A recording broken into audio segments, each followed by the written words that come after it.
This boy was also a victim of school bullying, but his case was even harder. He was born with a serious hearing impairment, and that made him an easy target. One classmate in particular took pleasure in tormenting him, smearing boogers on his head every single day. The boy never complained, never said a word, but eventually, his uncle noticed something wasn't right. All I gotta do is...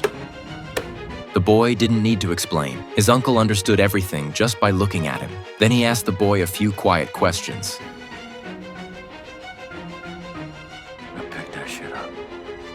Your age. Just because you're dead.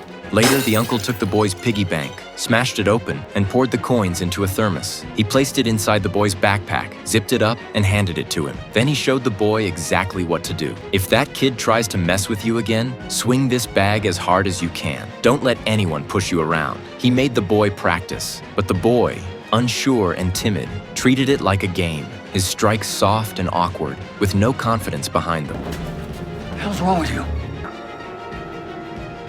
Stop acting like such a goddamn pussy and swing that thing like you mean it.